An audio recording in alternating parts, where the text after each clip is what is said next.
2025 has been a big year for the automotive industry, from new car launches to model revisions and even changes to the government policies. A lot has happened.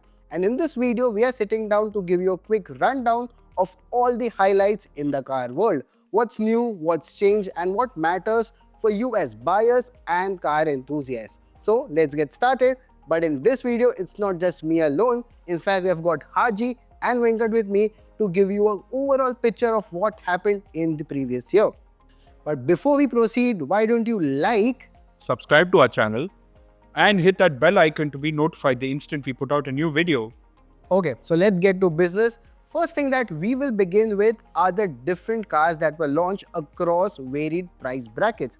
We start with the bottom end of the price bracket, which is under 12 lakh rupees. So Haji and Venkat, we know quite a few cars were launched in the budget segment, and even the new GST 2.0 policy helped boost sales in this segment.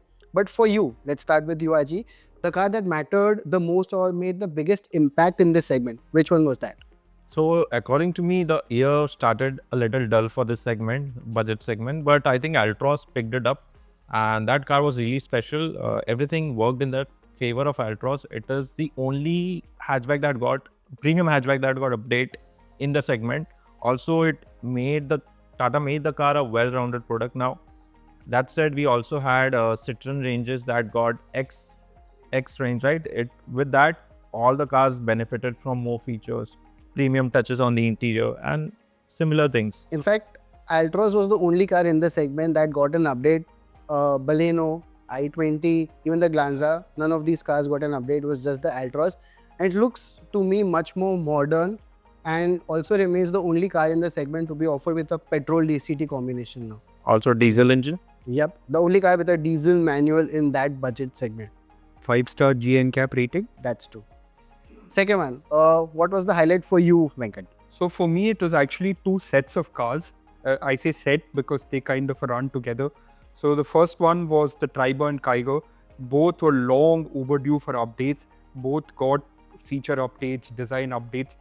That has moved the goalpost up one step, not like significantly higher, but done enough to keep both cars in the limelight. With the Kiger, it's still a decent product because it's still fast and there's good features and all. The Triber, the engine is still the weak point. Everything else, they've done a nice job. This is likely to be the same engine that will come into the Tecton also. This is going to be Gravite. Gravite is going to be the same engine to come into the Gravite, and it's for want of better term, very weak link. In otherwise, what is a very solid The only weak link, because I think overall the car is really sorted. It's a great car. It's very spacious. In fact, the same engine with manual gearbox, it feels quite not peppy, but enough for what it's needed. Yeah. Like honestly, if they had brought the turbo CVT for the Triber, made a big difference. It would have been in people's radar a lot more. But I think engineering limit. The other combination of vehicles that took me by surprise, because no one expected them to get highlights, was the Bolero and Bolero Neo facelift. Now, if you look at the Bolero, it doesn't really look updated. Like, if I'm very honest, those updates are all things that you could go to like a car market and fit yourself, which I think is part of the Bolero's appeal, right? But everything else that the Bolero does well, Mahindra has not touched. And it will continue to sell. In fact, for the longest time, Bolero was one car for Mahindra that always topped the sales chart. Continuously. Yeah, and most of it came from, I guess, the tier 2 or tier 3 cities. And I think the biggest update with both the Bolero and the Neo is the updated ride quality. Something which has improved significantly.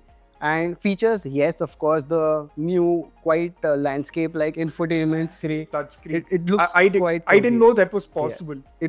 It looks quite quirky, but it's good that Mahindra has taken that step and given it a proper touchscreen infotainment. Of course, there are different things like the new grille, wheels, colors, but I think these two changes, having a proper infotainment system and an improved ride quality, that has really bettered the overall package. So yes, the budget segment had two sets of cars. Wait, Jay, I think like customers, you guys are also overlooking Kia Ceros.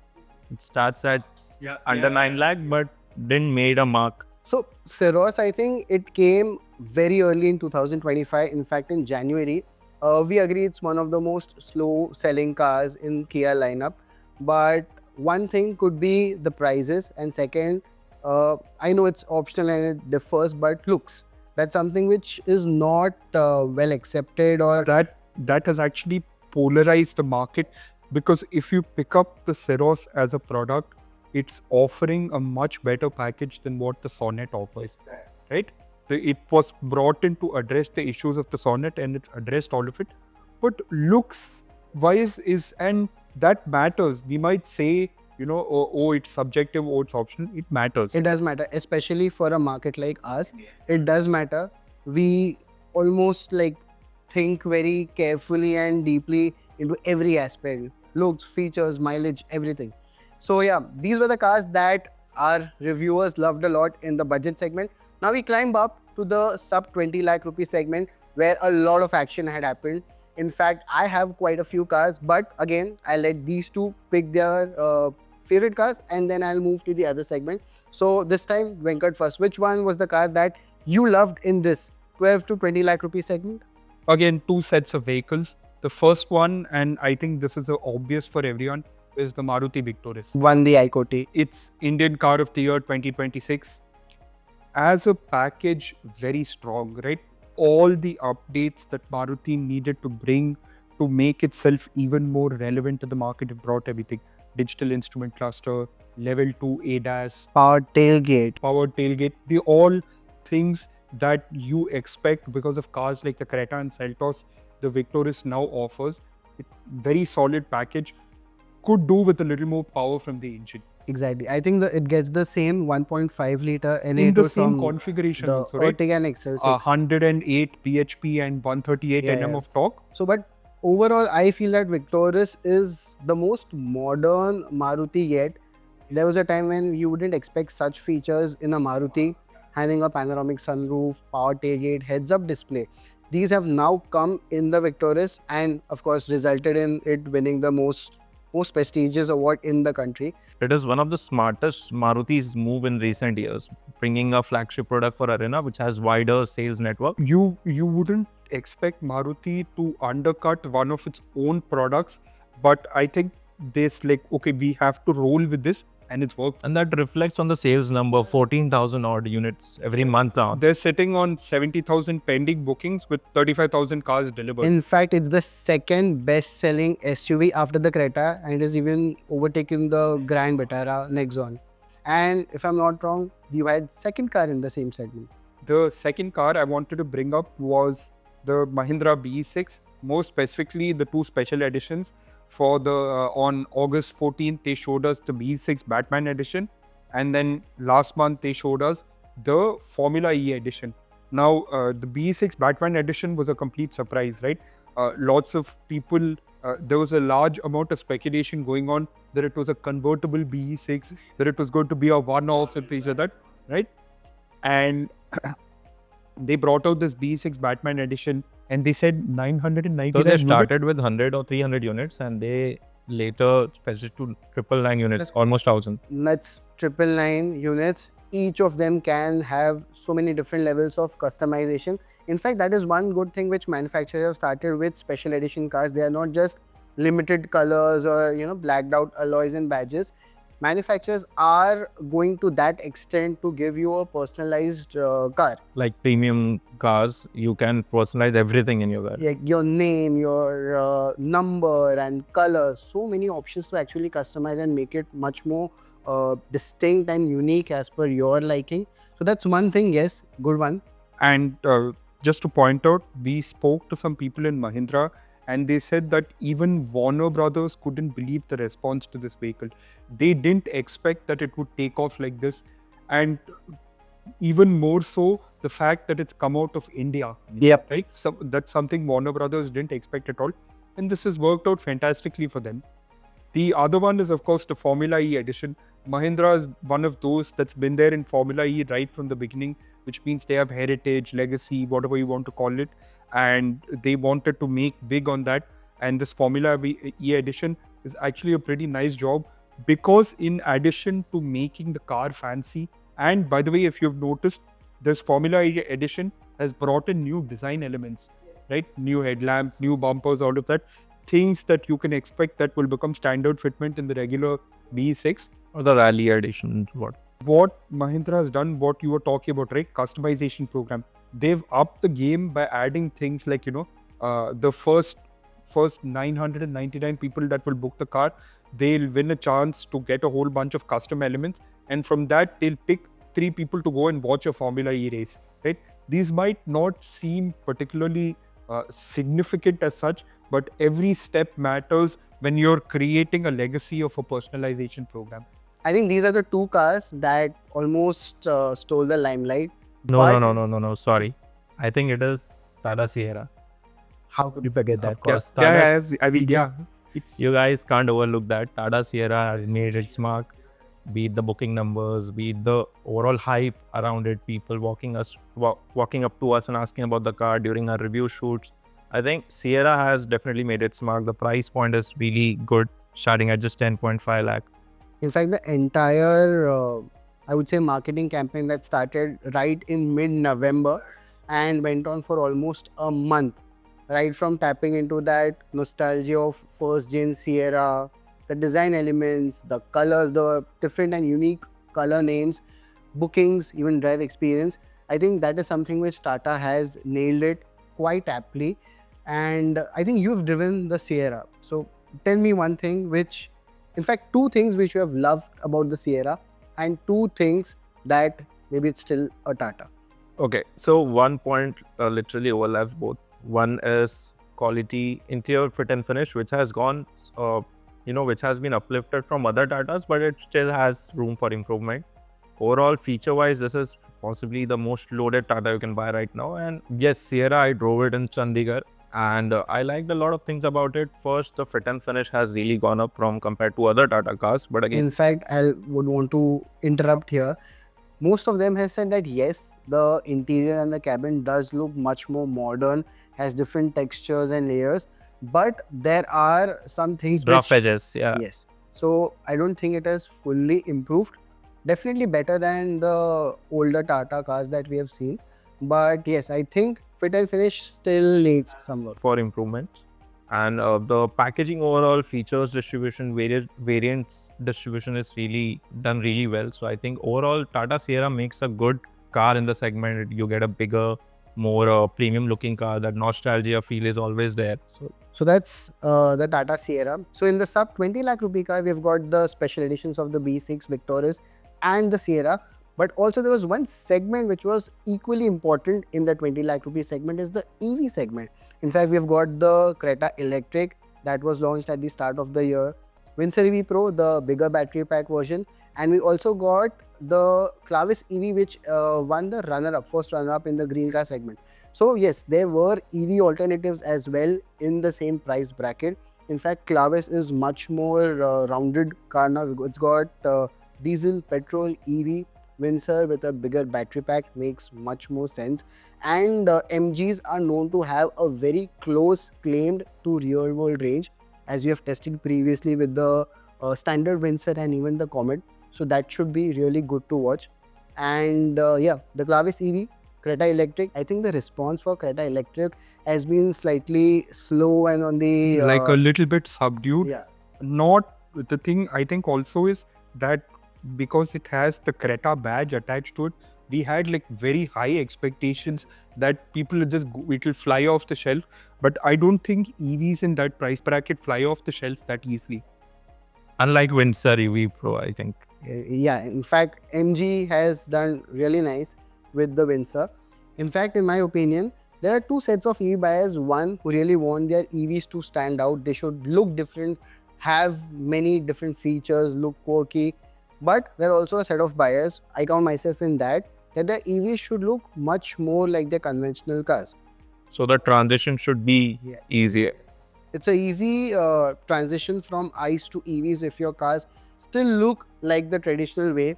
And that's something Hyundai has done with the Creta, and that's one of the reasons that Creta Electric is my pick of the lot.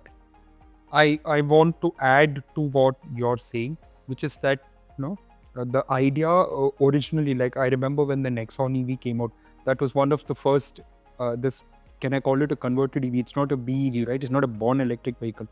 Everything looked and felt exactly like the ICE Nexon, and that was important at that time. Wow, it's been 6 years.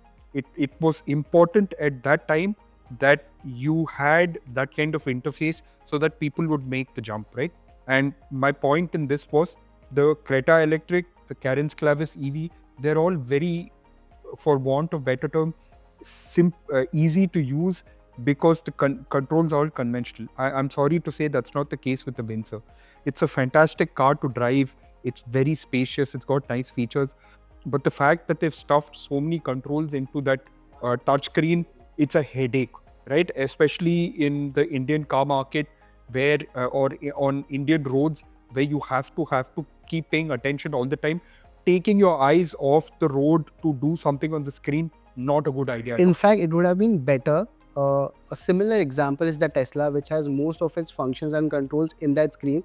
That screen in Tesla, I know it's different segment cars, but it's much more responsive, easy to locate, and convenient to use for a new person who has to get all the things done just from one screen. That's not the case with the Vencer EV. In fact, I remember just to open one sun blind, although you have got voice commands, you need to go to 2-3 steps There's a lot to do. in the infotainment screen. So I think that is one thing which maybe has room for improvement. And while having most of the features in the screen, they can have a different approach and better approach with the usability aspect of the infotainment screen. Want to ask you guys, what do you guys think? More function in the screen or more physical buttons? Let us know in the comments. So now that's under 20 lakh. Let's move to the next segment, which is from 20 lakh to almost 50 lakh rupee segment, because I think this is the segment which is gaining even more popularity. People are willing to spend more, be it ICE cars or EV cars in this segment. So again, what are the cars that you liked in this segment? So I have two. First, Harrier EV, where it is being an EV from Tata, it has all the bells and whistles, plus quad-wheel drive, more range. Overall, it feels a complete product as an EV in Tata's range. And I drove it and it felt really natural transitioning to Harrier EV. It also has drift mode, so you can have fun with it. The if only you really car want to have all-wheel drive. All-wheel drive in that segment. Then comes a much more premium segment, which is Golf. Won the premium car of the year and really well deserved. Feels absolutely premium. It's amazing to drive, and I think we all three drove it. Yeah, and there's a second batch coming. So if you think that there's no more Golf coming to India, there's a second batch which Volkswagen has promised, and really want the second batch to come here. Wait, if you have to pick between Octavia RS and Golf, It has to be Golf. you I would pick the Golf. Okay. say I think also for a lot of people, there have been Octavia RS's multiple generations. There's only been one called GTI till now, right? So that's Golf and the Harrier EV. Two different cars. One a sport hatch, second an electric SUV. Quite different.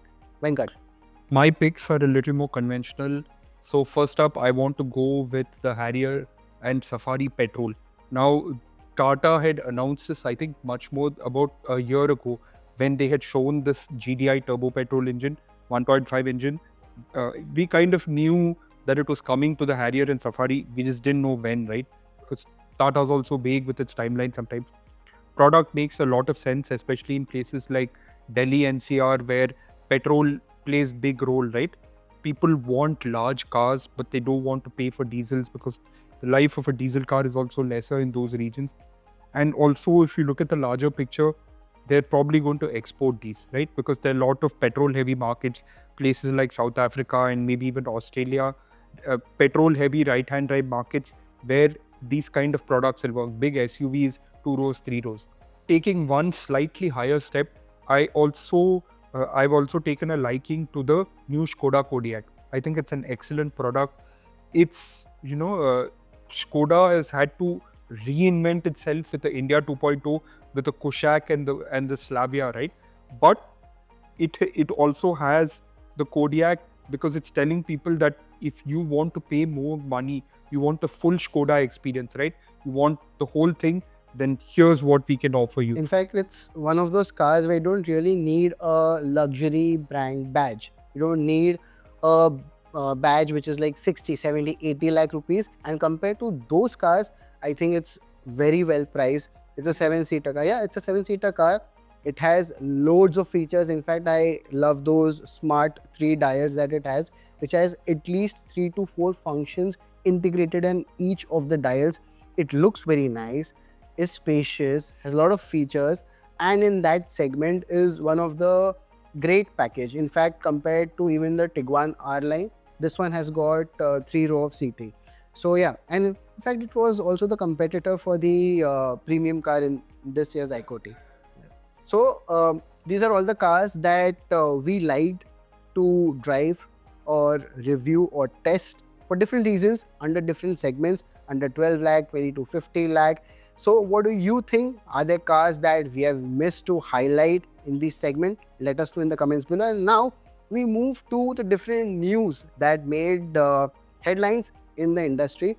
The first one, I think the year started pretty slow. In January, we had the Bharat Mobility Expo. I think we all went for the Bharat Mobility Expo. In fact, it was a very nice, memorable road trip. We had 3 cars and 3 cars, great road trip, very tiring, but a lot of information and cars that we could look forward to seeing on the Indian roads in the coming years. So that was one thing. Auto Expo. Any thoughts on the Bharat Mobility Expo? Quite a lot of, like, I know Skoda came big, right? Skoda came with almost its entire product lineup that it was going to bring to India. Hyundai came with a very large lineup. MG came with a very large lineup. All very interesting directions that we are seeing companies taking, right? With European companies, generally, they will turn up with their entire lineup and you know exactly what's coming. But I think the largest stall was by VinFast. They were here with everything they got in. They had two-wheelers also. Exactly. Two-wheeler. In fact, that brings us to two car manufacturers. Both are pure EV car makers that entered India in 2025. One, Let me guess, VinFast and Tesla. the second one is the Tesla. Tesla's entrance was something which was not predicted at that particular time. In fact, we, even auto journalists, were surprised with the arrival of the Model Y. The first showroom was inaugurated and opened in Mumbai, and now they also have one in Delhi. They have got different superchargers across Mumbai and Delhi. So Model Y, but it's been a slow selling car for them. I think under 1000 units. So that it's a slow selling car for them. But yes, having a car here in India without until now setting up a proper manufacturing plant, at least that's one step forward, having entered in the Indian market. So yes, Auto Expos, new car manufacturers that made their debut here.